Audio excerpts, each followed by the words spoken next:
नमस्कार, न्याय टीवी में आप सभी का स्वागत है। आज हम विशेष चर्चा करेंगे बॉलीवुड और ड्रग्स के संबंधों को।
एक रिहैबिलिटेशन सेंटर्स होते हैं और एक डिटॉक्सिफिकेशन सेंटर्स होते हैं और काउंसलिंग भी होता है।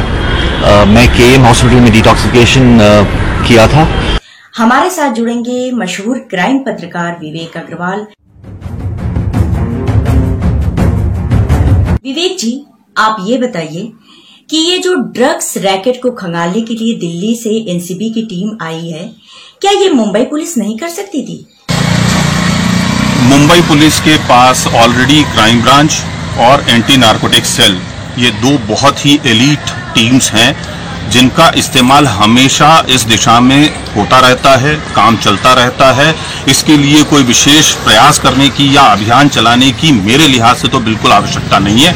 बस सिर्फ इतनी बात जरूर है कि इन टीम्स के बीच में या विभिन्न विभागों के बीच में, जैसे डीआरआई है, एनसीबी है, मुंबई पुलिस की अपराध शाखा है, मुंबई पुलिस की नारकोटिक्स कंट्रोल सेल है, इनके बीच में जो तालमेल की कमी है, उस तालमेल की कमी को भरने की आवश्यकता है। इनका एक सेंट्रलाइज्ड डेटाबेस बनाने की जरूरत है और सबसे बड़ी जरूरत यह है कि हम ऐसे पुलिस अधिकारियों या ऐसे एजेंट्स हमारे बना सकें जो इस भावना से काम करें कि हमें ये समस्या समाप्त करनी है, न कि इस भावना से कि ये काम करने के बाद में मैं उसका श्रेय लूं, मैं इसके बारे में इसके लिए मेडल लूं, मुझे इसके लिए राष्ट्रपति का पुरस्कार मिलना चाहिए। इन भावनाओं से जब तक परे होकर के हमारी एजेंसीज के अधिकारी और कर्मचारी काम नहीं करेंगे, तब तक कुछ नहीं होने वाला।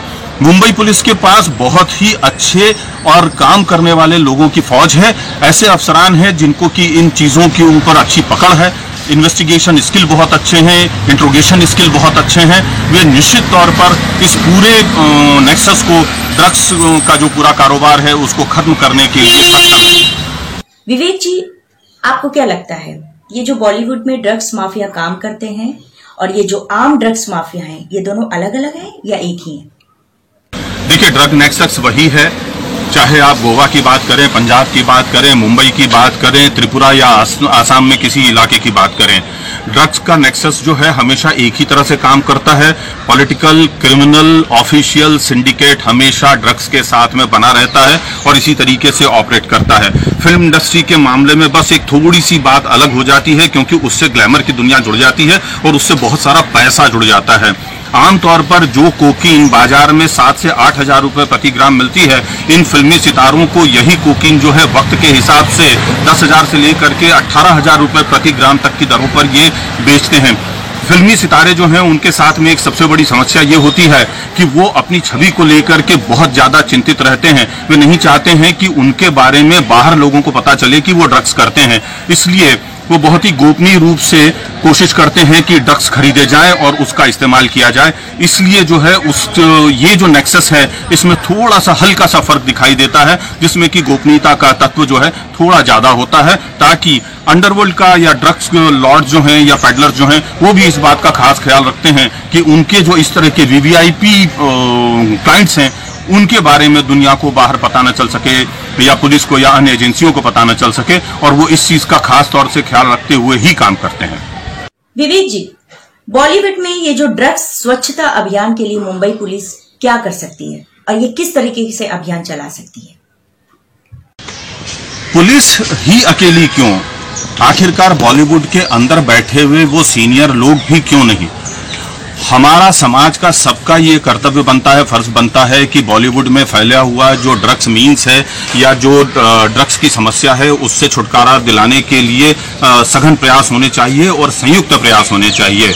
पुलिस को खास तौर पर उन इलाकों पर गहरी निगरानी रखनी चाहिए जिन इलाकों में फिल्मी सितारों की पार्टियां होती हैं, जिन इलाकों में उनके घर हैं, और वहां घूमने वाले और वहां पर विचरण करने वाले जो असामाजिक तत्व हैं उनके ऊपर कड़ी निगरानी रखनी चाहिए। इसके अलावा सबसे ज्यादा महत्वपूर्ण बात यह है कि जो ड्रग्स का कारोबार करने वाले लोग हैं, पैडलर्स हैं या जो कटिंग करने वाले लोग हैं, उनके बारे में एक सेंट्रलाइज्ड डेटाबेस तैयार होना चाहिए और उस चीज के आधार पर इन लोगों पर कड़ी निगरानी रखनी चाहिए। इनके बारे में लगातार जमीनी तौर पर सूचनाएं जुटाते रहना चाहिए कि कौन कब किससे कहां क्यों मिलने जा रहा है, और हो सके तो इनके टेलीफोन नंबर्स, इनके बैंकिंग डिटेल्स इत्यादि जुटा करके और उनके ऊपर भी इलेक्ट्रॉनिक सर्विलेंस रखा जाना चाहिए, जिससे कि हमेशा ये जानकारी मिलती रहे कि वे लोग कब किसके साथ किस तरह के ट्रांजेक्शन्स कर रहे हैं या बातें कर रहे हैं। इन तरीकों से कुछ हद तक ड्रग्स की जो समस्या है फिल्म इंडस्ट्री में उसके ऊपर रोकथाम लगने की संभावना बन सकती है। विवेक जी, आपसे आखिरी सवाल ये है कि जिस तरीके से मुंबई बम धमाके के बाद मुंबई पुलिस ने अंडरवर्ल्ड और ड्रग्स माफिया का सफाया किया था, क्या आपको लगता है कि सुशांत मामले में जिस तरह का ड्रग्स का मामला सामने आ रहा है उसकी आड़ में ये ड्रग्स की सफाई का अभियान शुरू हो सकता है?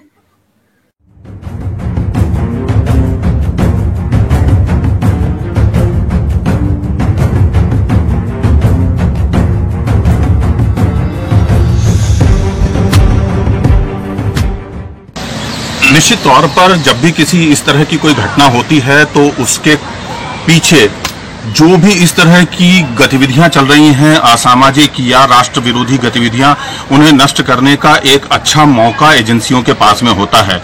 लेकिन मुझे इस बात पर बहुत ही नाराजगी होती है, बहुत ही क्षोभ होता है, बहुत ही गुस्सा आता है कि आखिरकार हम ऐसी किसी घटना का इंतजार क्यों करते हैं कि उसके बाद हम कोई बड़ी एक्शन लें और उसके बाद में हम पूरे अपराध जगत के उस पर्टिकुलर सेगमेंट के खिलाफ एक मुहिम चलाएं।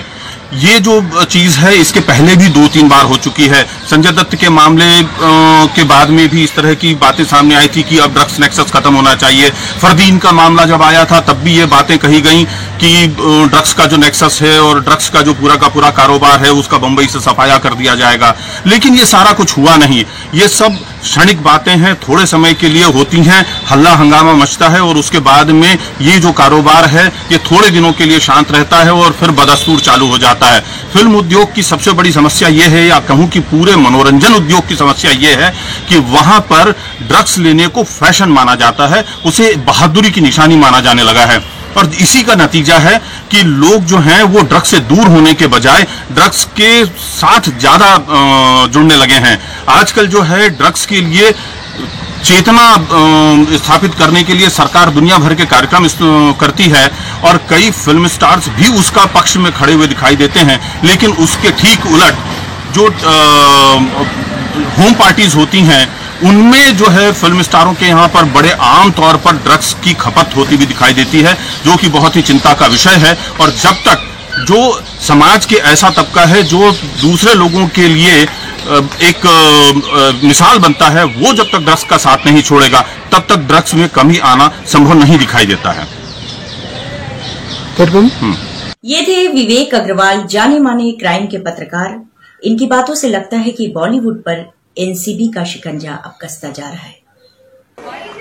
सुशांत भाई, एक मिनट।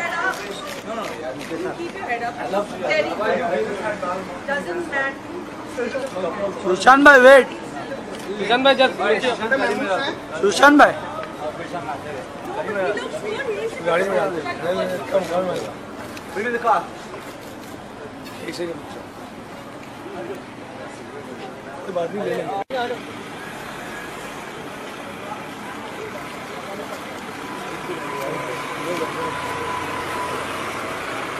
ड्रग दो, मुझे ड्रग दो, मुझे ड्रग्स दो, मुझे ड्रग दो, मेरे लिए ड्रग का लाओ, चरस लाओ, एमडीएमए लाओ, एक्सक्यूसी लाओ।